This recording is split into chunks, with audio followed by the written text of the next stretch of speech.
জায়গায় শুনতে পাবেন আপনাদের বাজারে চায়ের দোকানে যে মাল কটা সুদখোর থাকবে তারা বলবে বাজে হুজুরে নেই লিবে। কোন মাল কটা? সুদখোর কটা।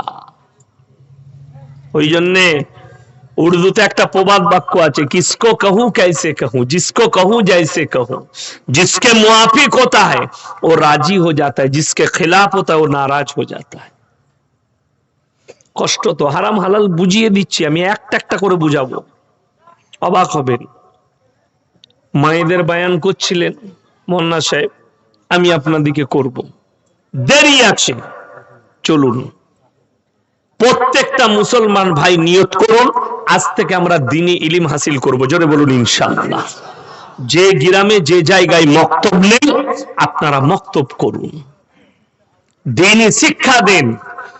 বেঈমান কাফের আপনার চারিদিকে জাল বিছিয়েছে।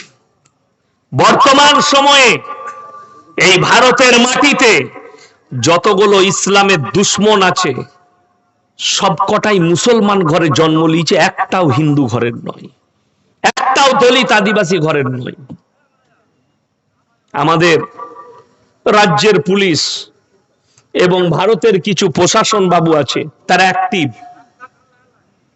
আমি জলসা করছি, মাদ্রাসায় ঢুকছি, ঘুমাচ্ছি, আসরের পরে বেরিয়ে যাচ্ছি জলসায়, অতটা এলাকার খোঁজ এখন রাখতে পারি না। যখন জলসা থাকে না তখন খোঁজ খবর থাকে।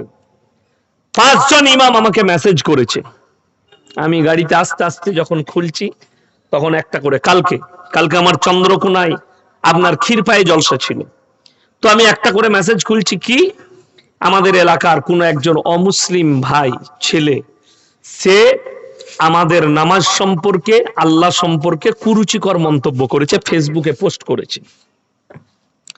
তো আমাকে বললে খোঁজলেন, থানায় একটু সম্পর্ক আছে, আমি মেজবাবুকে ফোন করলাম, সঙ্গে সঙ্গে মেজবাবু বলে, স্যার কালকেই অ্যারেস্ট হয়ে গেছে, কালকেই তাকে অ্যারেস্ট করা হয়েছে। উত্তেজিত হতে মানা করুন। আমি ইমামদিকে মেসেজ দিলাম, শান্তি বজায় রাখুন, তাকে অ্যারেস্ট করা হয়েছে, সে বেল পাবে না, তার নামে যে কেস সাজিয়েছে পুলিশ। আমি ধন্যবাদ জানালাম প্রশাসন বাবুদিকে, আলহামদুলিল্লাহ ভালো। এই পোস্টটা, এর থেকেও খারাপ কথা মুসলমানদের মুখ থেকে বের হচ্ছে, যারা মুসলমান ঘরে জন্ম নিয়েছে, যাদেরকে আপনারা মুসলিম বলে জানেন। কিন্তু আমি বলে যাচ্ছি আল্লাহর কসম, আমার বুকে যদি কেউ গুলি চালায় তাও এদিকে মুসলমান বলে গণ্য করব না। যে মৌলবি করবে সেই মৌলবি কিয়ামতের দিনে ফেরে পড়বে, তার কলারটা ধরে আল্লাহ জাহান্নামে পড়বে। সালমান খান, শাহরুখ খানকে কেউ যদি বলে যে এরা মুসলমান, তার ঈমান খাতরায় চলে আসবে। আমাদের দেশের ছেলে শুনেলেন, আপনাদিকেও বলে যায় আমাকে ভালোবাসবেন, আলেম দিকে ভালোবাসবেন, সব ঠিক আছে, অন্ধভক্ত হবেন না। অন্ধভক্ত খুব খারাপ, অন্ধভক্তি খুব খারাপ। কেমন খারাপ বলে দিই। একটা মিডিয়াওয়ালা একজনকে জিজ্ঞেস করছে, ভাইয়া अभी 110 रुपया पेट्रोल है, आपको कुछ तकलीफ है? बोले नहीं, 1000 भी हो जाए तभी मेरे को मोदी जी चाहिए। এর নাম হচ্ছে অন্ধভক্ত। এর নাম কি বললাম? অন্ধভক্ত। এটা কিন্তু খুব খারাপই, খুব খারাপ।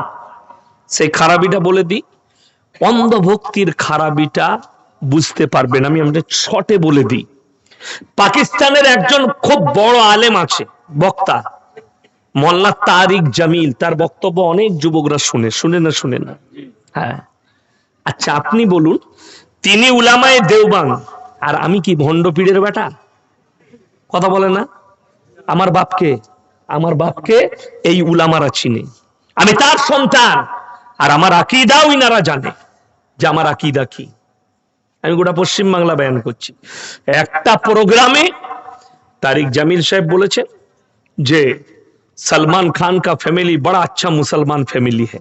আমি বলেছি बगैर तहकीकात के बात कहना ये भी गुनाह है, क्योंकि आप पाकिस्तान से बैठ के 2 बच्चा का इलाज करा दिया, दूसरे को मदद करता है, इससे मोमिन नहीं बन जाता।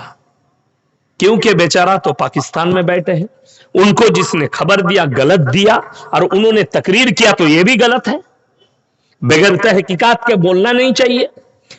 এই কথাটা, আমার বক্তব্যটা বেরোনোর পরে কিছু অন্ধভক্ত উনার, তারা ফেসবুকে একজন লিখেছে আমাকে, যে গন্ড মূর্খ ইয়াসিন উনি যেটা বলেছেন ওটাই সত্য, এটার মধ্যে মিথ্যা কিচ্ছু নেই। ভারতবর্ষের ছেলে, আমাদের বাংলার ছেলে লিখেছে।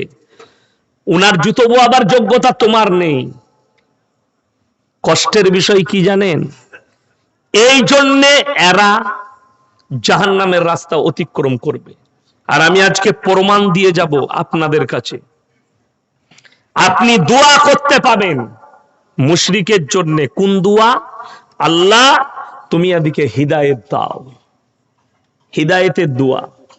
যদি মরে যায় মুশরিক হয়ে, বেঈমান হয়ে, কাফের হয়ে, নাস্তিক হয়ে, আল্লাহর কসম করে বলছি, কোরআনের দলিল দিয়ে যাব, তার লেগে দোয়া করা হারাম। তার জন্য দোয়া করা যাবে না। যে মুশরিক হয়ে মরে যাবে তার জন্য কোরআন তার জন্য সাক্ষী আছে। তো তুই তারিক জামিলকে মানবি না কোরআন মানবি? যদি বলিস ওকে মানি, তোর ঈমান নষ্ট হয়ে গেল। তোকে কলমা পড়ে মুসলমান হতে হবে। তিনি বারহাক বড় আলেম, আমাদের একজন বড় আকাবির, আমি এটাও মানি। কিন্তু ইয়াসিন যে কথা বলছে 2 ঘন্টা, আমার মধ্যে ভুল হতে পারে না? পারে না? কথা বলেন।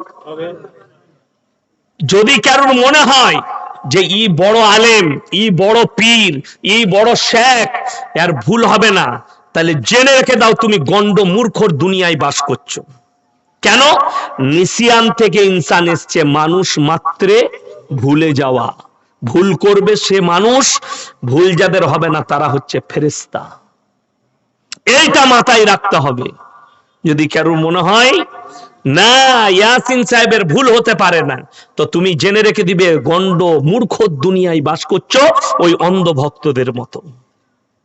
ওই জন্য তো আজকাল আমাদের দেশের কিছু লোক গুটকাখোর মৌলবীর পাল্লাই পড়েছে, জিলাপি হুজুরের পাল্লাই পড়ে হারামখোররা নামাজও পড়ে না।